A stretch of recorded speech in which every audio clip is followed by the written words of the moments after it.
RS பாரதிங்கிறவங்க பேசியிருக்காங்க. இப்போ ஒரு வீடியோவில் நம்ம ஆதவர்ஜனை பற்றி பேசியிருக்காங்க.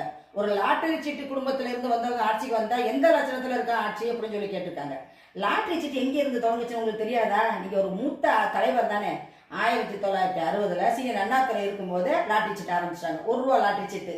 என்ன அப்போ என்ன சொன்னார் தெரியுமா? விழுந்தா வீட்டுக்கு, விடுதலைன்னா நாட்டுக்குன்னு சொல்லி ஆரம்பிச்சாரு. ₹1 சீட்டு மட்டுமே ஆரம்பிச்சாரு.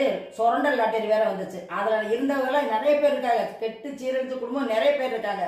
அப்படியே லாட்டரி சீட்டை நீங்கள் ஆரம்பிச்சு வச்சுவிட்டு யாரை போய் குறை சொல்லிட்டு இருக்கீங்கப்பா? இப்போ நாங்கள் என்னமோ லாட்டரி சீட்டை ஆரம்பிச்சு வச்சுருக்கோமா?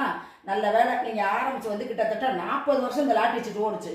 குடிக்க கஞ்சி இல்லாமல் ஆலவழி கிழங்கு, அதாவது கப்பா கிழங்கு சொல்லுவோம் பார்த்தீங்களா, அதை அவிச்சு தின்னு விட்டாங்க. அவிக்கிறது கூட காசு கொண்டு வர மாட்டாங்க. ஏன்னா வர்றவங்க வேலை பார்த்துட்டு வரவங்க என்ன செய்வாங்க? நேரம் லாட்டரி சீட்டு போய் நிற்பாங்க.